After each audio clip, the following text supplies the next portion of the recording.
Yeah, turns out I was pretty much wrong about coil taps this entire time.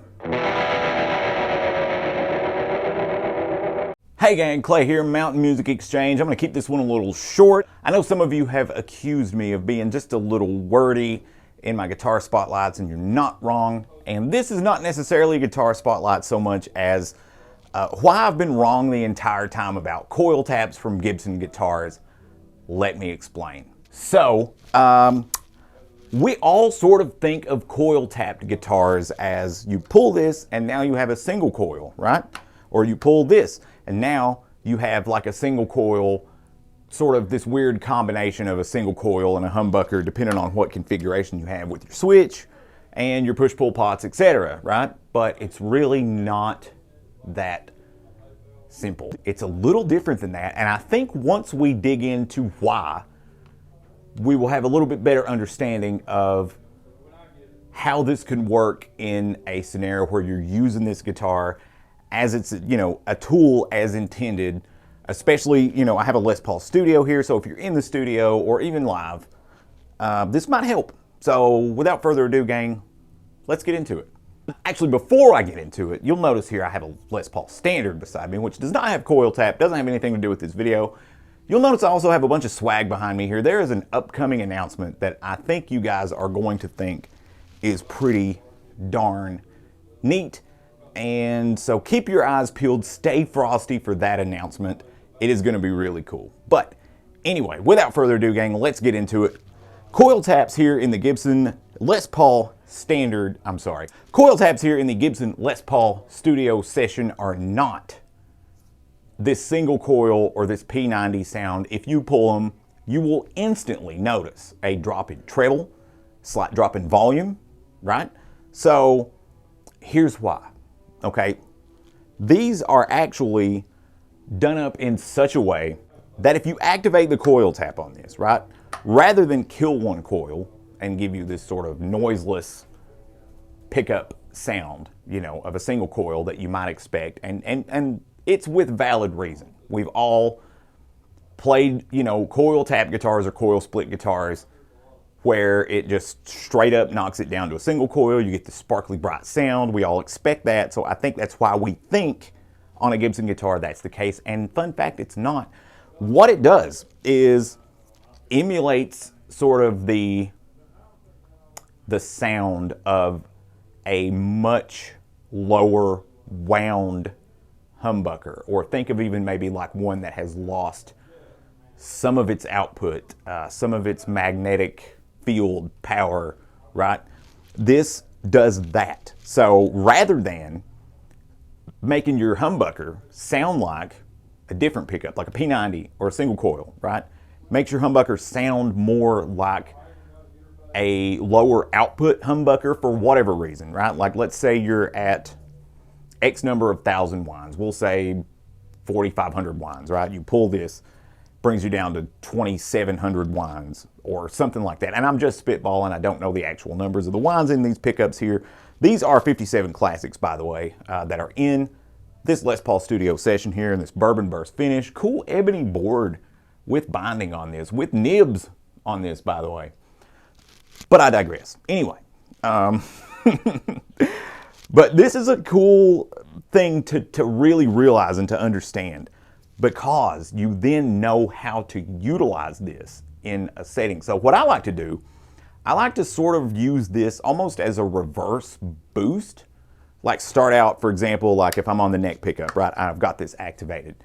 Use this in a way that will let you sort of do like a rhythm thing, and when you really need to either kick up the power of the rhythm if the song requires it, or if you're gonna hit a solo or something and you don't either have or want to use a pedal, you want to still keep this, as much of the guitar into amp tone as possible, you can just sort of boom, knock that back down to the full line of the pickup and have everything at your fingertips as far as all of the power here goes.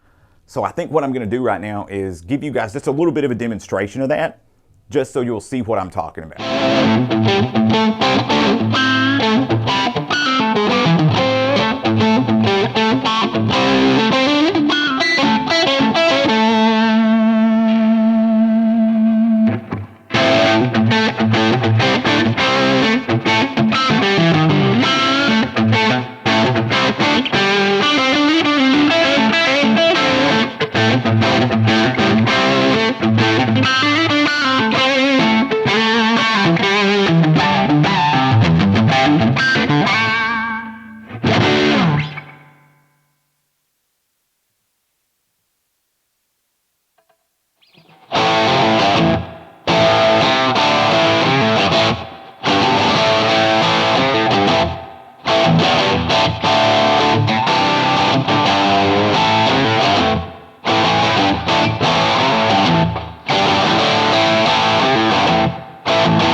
gang, so that's got us on this one. All right, gang, so with that being said, I hope this really helped you guys figure out sort of what a coil tap is. I know a lot of people will get it, and myself included, and I'll be honest with you, I'm kind of embarrassed that I didn't know this any better than I did until this late in the game in my life, and I was, you know, today years old, people say, right? But I hope this helps, because I've had coil tap guitars and just never used them, because I was like, this sounds like, this isn't a single coil sound, this is just some weird kind of mid-range bump thing, right? The treble just dies, etc. But now knowing that, I kind of have a better idea of how to use it. So I hope that it gives you a better idea of how to use it. And let me know in the comments below if you already knew this, or if this is news to you, or if this has helped you in any way at all. Don't forget to check us out online at mountainmusicexchange.com and our other social medias.